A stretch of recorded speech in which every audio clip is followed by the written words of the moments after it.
Ngayong hapon mga kaigsunan,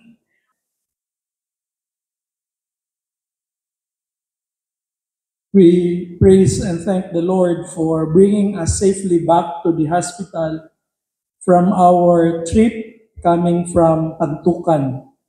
As you all know, we have 2 employees whose relative, a close member of the family, died. So we went to their place this morning to extend our sympathy and condolences. And it took us a while going there and coming back. Medyo traffic ang dalan. And on our way here, ang driver si Sir Elmer, kuan gud siya kanang very particular sa time. 15 minutes before 4 o'clock, makaabot yun ta sa hospital. Tapos si Dr. Casio, sige na po siya panawag, asking me kung asa na mi. And we have to at least make the most of the time. And may mga pagsulay sa dalan, pero praise God, nakaabot ra gyud. Brothers and sisters, colleagues in the hospital ministry, our week of prayer message is something important for all of us, a reminder for all of us. And the topic assigned to me, we were actually given a topic through draw lots. So, ginagipapili si Pastor Jimmy, gipabunot, kanya unsay mabunutan, maoy topic. And I think it is God's purpose that I will be able to pick this message to expound the value of it for us in this week of prayer. Before going there, please join me in prayer. Loving Father in heaven, thank you for bringing us together this week as one family. As we pause from our busy duties, we invite your presence to dwell among us. Open our hearts to your word and our minds to hear your voice. May this message bring comfort, challenge, and most importantly, renewed sense of purpose as we serve others with compassion. All these things we ask in the loving name of your Son, Jesus Christ, we most pray. Amen. So the assigned topic is taken from Matthew 5 verse 6. Blessed are those who hunger and thirst for righteousness, for they shall be filled.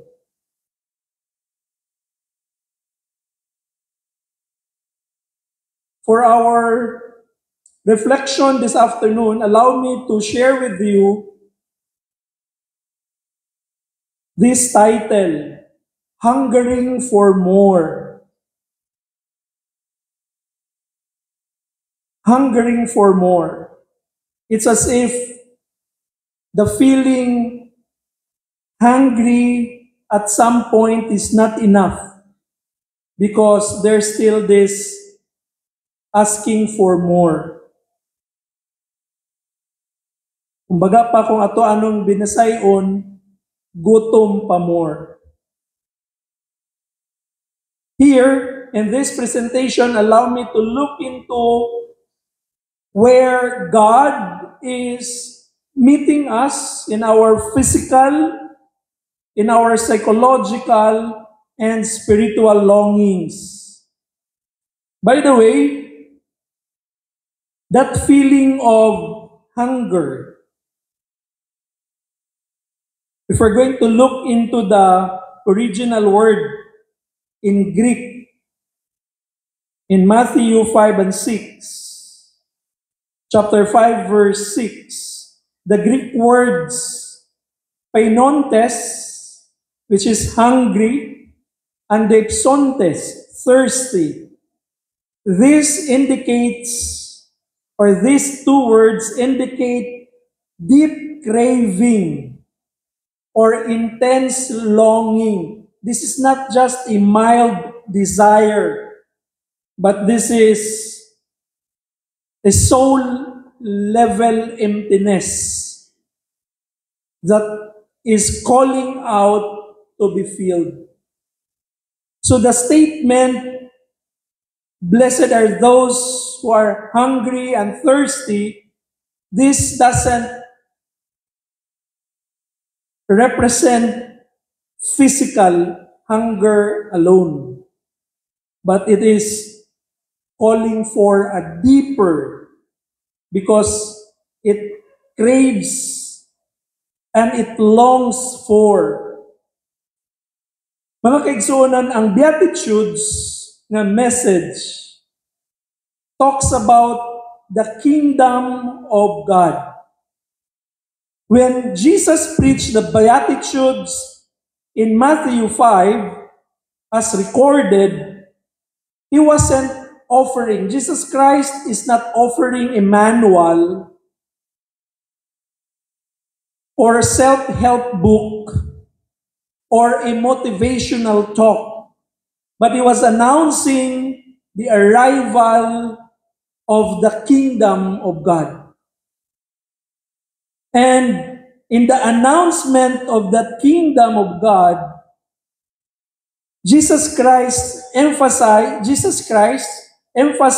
the kind of people who are truly favored in it. And that is why the world, ang kalibutan, blesses those who are rich, the confident, and the strong. But in the kingdom of God, Jesus Christ favored the opposite. Jesus blesses the poor in spirit, the mourning, mga nagbangutan, the meek, and the hungry. So, tanawon nato unsa ang mensahe alang kanato karon. Perhaps you've been hearing about this. Inyuhan na ning nadungog, inyuhan na ning nasinati nga teksto, inyong nabasa.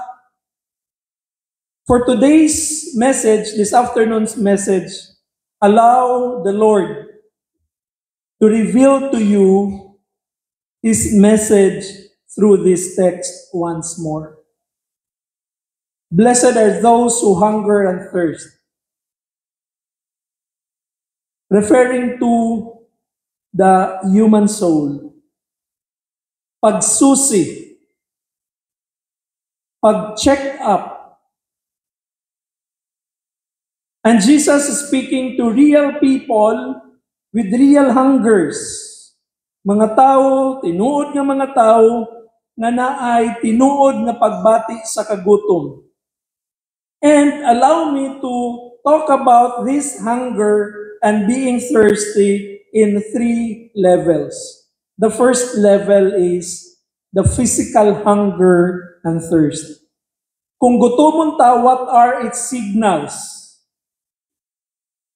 Physical signal would mean fatigues, stomach discomfort, or lightheadedness. Mao gyud niya ato ang bation kung magutom ta.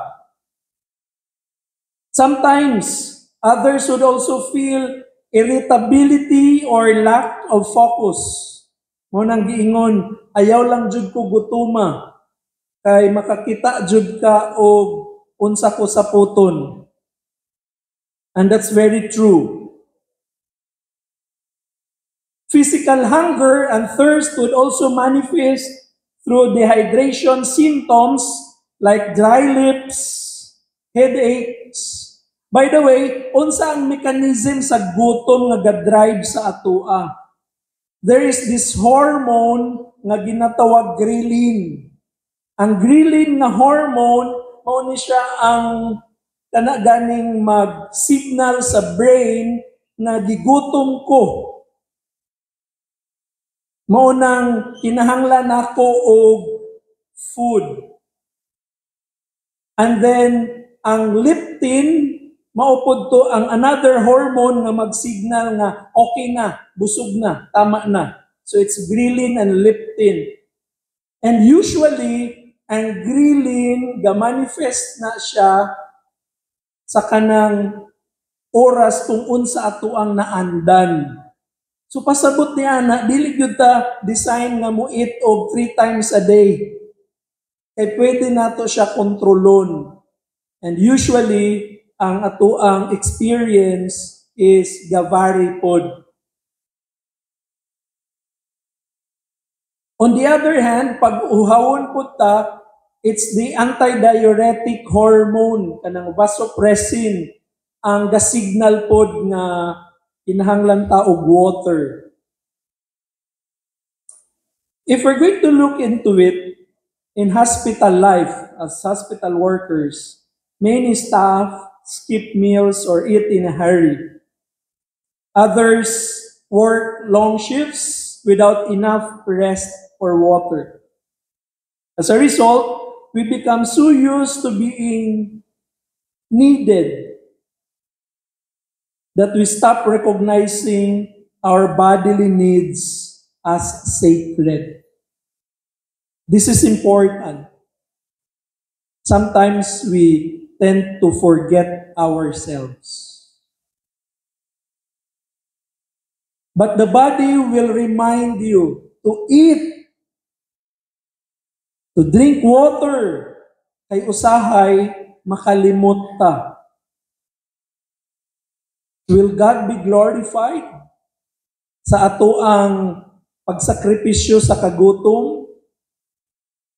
Of course. Pero ang long-term effect pod ni ana, pwede pod nato ikadaot sa ato ang lawas. That idea na ganin you think of yourself as indispensable. You think of yourself as kanang invisible. Wala say kaon-kaon, di sa mo kaon, di sa mo inom, and you know the effect. So we become so used to being needed. Because sometimes we have this feeling, we call it the Messiah complex that need to be needed. Sabi mo, dili mo andar ang programa kung wala ka. Sa sakripisyo ang lawas. But that signal of hunger and thirst would remind you of these bodily needs. Remember, Jesus also recognized that need. Pwede ra unta nga pasarsa sa Ginoo ang kagutom atong multitudes. But Jesus feed the multitudes and asked for water at the cross. Meaning, Jesus honors the body. Jesus honors the biological need that we need to supply. And always remember this. In 1 Corinthians 6:19, your body is a temple of the Holy Spirit. God doesn't despise your tiredness because He wants us to be freshened up or to refresh us. So what then is the call to action for this? Unsay implication niining maong punto mga kaigsuonan? Take your physical needs seriously. Rest is not laziness. It's an act of faith. Kana ganing abini mo, dili ko mo, kung dili ako ang mubuhat ani, kinsay mubuhat ani. But the invitation is, you take your rest and God will do the rest. And that idea, kana nga panghuna-huna mga kaigsuonan, is an act of faith. Kana ganing sobrahan kaayo ka katrabahuso, sobrahan kaayo ka kanang gahuna-huna ka nga unsaon na lang ni di gyud ni mahuman. And when you rest and allow the Lord to finish it for you or to do things, it's an act of faith. So it's an exercise of faith. Next level of hunger, tulunika level. The second level is the psychological hunger and thirst. Unsay mga signals ini? In our body, in ourselves, a signal of feeling empty or disconnected.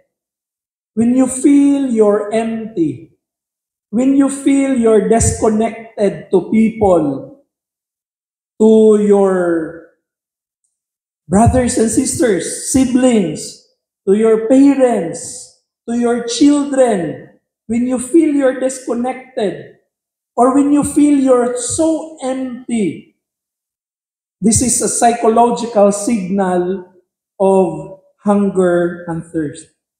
Meaning, you are feeling isolated.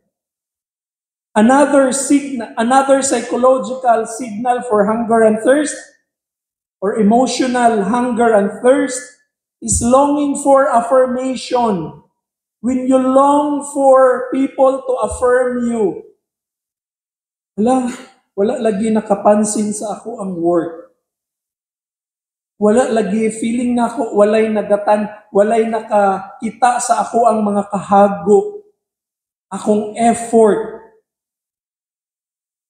When you begin to feel that way, then you are feeling psychological hunger and thirst. You long for affirmation, you long for meaning, or you long for peace. Another signal for psychological hunger and thirst is mood swings. Dali ka masuko, dali ka maglagot, okay pag-ani, ganiha, tiod-tiod. Or you feel anxious, feeling burnout. These are psychological signals of hunger and thirst. Difficulty concentrating or low motivation.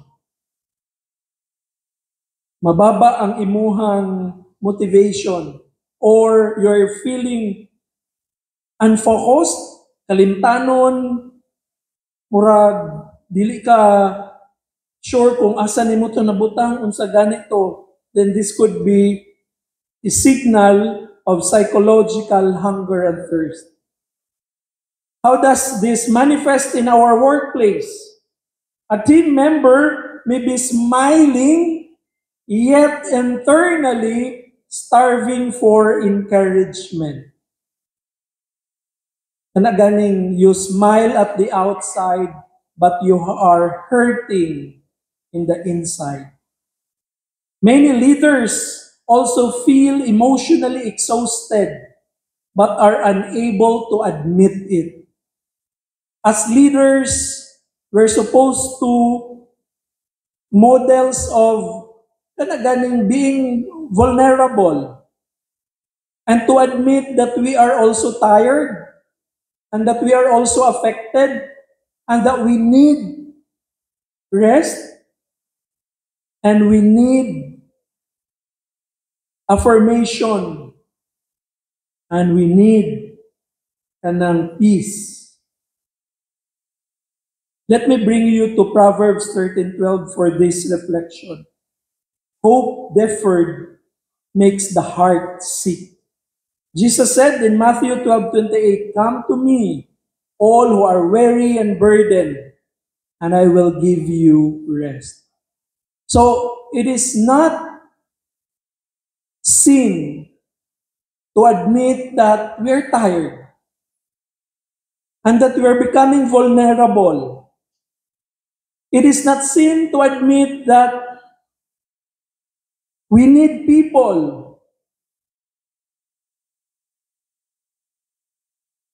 And Jesus Christ recognizes the need to rest to those who are weary and burdened. For this reflection point, the call to action is notice each other. Pansino nato ang matag-usa. Validate one another. I-validate nato ang matag-usa. Remember, small words can feed a hungry soul. Gamay lang na nga pulong. Gamay lang na nga pulong. Makahatag na siya kadasig. Kumusta? Oh. Mga leaders, find time to check your people. Kumusta na mo din ha? Unsa na may pagbati. And sometimes ikaw pod nga leader, you need affirmation, you need support because you are hungering and thirsting for all this. But sometimes kita pod tong challenge to do it to the people around us or to people working with us. Psychological hunger and thirst. The third level or the third point is spiritual hunger and thirst. Signals. Sense of spiritual dryness.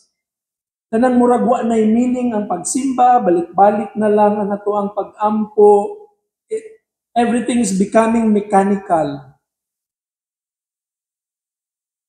Spiritual dryness. Wala na tong ganing feeling of awe and majesty when we come to the Lord in prayer. Nawala na siya. Murag mo pray na lang kay ipapray. Mag-worship na lang kay mag-worship. Pero wala na to yung meaning. That's spiritual dryness. And this could be a signals for spiritual hunger and thirst. Feeling far from God or disconnected from worship. The worship pero wala na tong pagbati, wala na tong ganing excitement nga istorya na pod sa Ginoo. That feeling of guilt, shame, or longing for renewal. Again, this could be signals for spiritual hunger and thirst. Or when you begin to question your purpose or direction in life. These are signals for spiritual hunger and thirst. Whenever you are into this, you can ask yourself, as hospital employee, you can be in a hospital that prays every morning and still feel spiritually dry. You can serve in a religious institution and still hunger for intimacy with God. What is the message for us? The longing for righteousness is the longing to be made right with God. Not just with God, but with others and with your own soul. In Isaiah 55 verse 1, the invitation remains. Come, all you who are thirsty, and you who have no money, those who may have problems, concerns, burdens in life, buy and eat. There is a provision. There is a provision. What then is the call to action for this? Return to the altar. Seventh-day Adventist Church, beginning 2 years ago, 5 years, 23, 24, 25, 26, 27. This 5 years window given to the Seventh-day Adventist Church is the invitation to go back to the altar. Siguro sige mo kadungog ana, return to the altar, go back to the altar, because nakita sa study, worldwide study, ang worship among Seventh-day Adventist families ga-decline, ubos na kaayo. 23% lang ang naga-worship ng mga SDA families. Mao na ang General Conference na hagit. So, in the next 5 years, 23, 24, 25, 26, 27, kaning return to the altar or go back to the altar nga initiative is an invitation for all Seventh-day Adventists, families, individuals, corporate, mga institutions to practice daily worship and daily surrender to the Lord.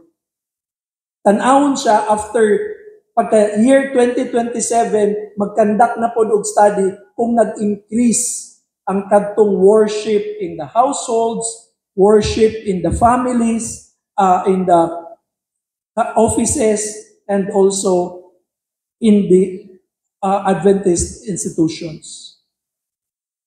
Return to the altar. Make time for silence.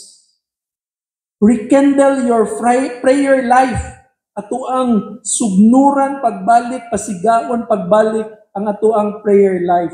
Not out of duty, but because your soul is thirsty. Not out of ganing attendance, not out of kanang maulaw ta kay ang silingan Adventist nag-worship na.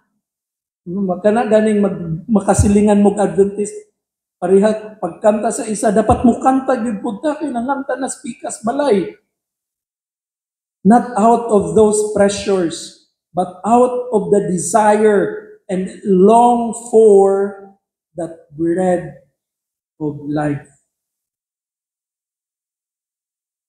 This afternoon, just would like to remind us once more that Jesus is the satisfier of all hunger. Those 3 levels of hunger and thirst.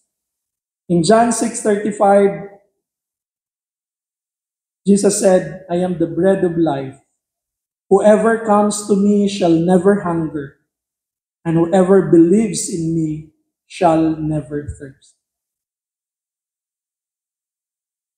Jesus not only understands our hunger, He is the fulfillment of every kind of hunger we carry. Challenge, how do we respond today? Letter A, recognize your hunger. Ask yourself, what am I hungry or thirsty for today? Physically, emotionally, spiritually. Don't dismiss it. Ayaw siya padaplin lang. Bring it to God in prayer, in most honest way. Lord, Mao ni akong pagbati, Lord. Giuhaw ko, gigutom ko. If it is physical, say it. If it is emotional, galong ko og affirmation, galong ko og acceptance, galong ko og recognition. Lord, please. If it is spiritual, Lord, uga kaayo akong pagbati. Bring it to God honestly. Letter B, don't numb your hunger by busyness. Ana bitang gutomon ta, magbisi ta, food, entertainment, even ministry. Usahay ang ato ang hunger for the Lord, agihon nato ministry. Abi nato, it's the ministry that will satisfy us. And it becomes distractions when we avoid facing the deeper hunger. So bring it to the Lord. Letter C, feed others sometimes. Helping someone else's hunger leads to healing our own. Be a voice of kindness. Speak words that water someone's thirsting heart. Basig ka na imuhang pag-affirm sa ato ang kaubanan, pagkumusta sa ato ang kaubanan is i-water na nagbisbis ni anang nauhaw sa pagpangumusta, nauhaw sa pagtagad, nauhaw sa pagpaminaw. So feed others sometimes. Letter D, stay at the table. Bisag unsa ka uyog ang panahon, bisag unsa ka gubot ang panahon, remain at the table. Don't leave the presence of God too early. Ayaw gyud igsuon, ayaw biya igsuon. Remember, the blessed are those who hunger and thirst for righteousness, for they shall be filled. Is not might, not hopefully, but you will be satisfied. You will be filled. So as a closing reflection and prayer, let us come to the Lord and ask the Lord, reveal to me what kind of hunger I am carrying today, Lord. Help me bring it to you instead of trying to fill it on my own. And let my hunger and thirst be a blessing to me and my loved ones. Let us pray. Father in heaven, you see our weariness, our emptiness, and our longing. You also see our burdens. You also see our issues, concerns, individually, as a family, corporately, as a hospital. Thank you for the promise that those who hunger and thirst for righteousness will be filled. Today, we come, hungry for your peace, thirsty for your presence, Lord. Fill us again in body, mind, and spirit, and help us to be a blessing to those who hunger beside us. In Jesus Christ's mighty name, amen.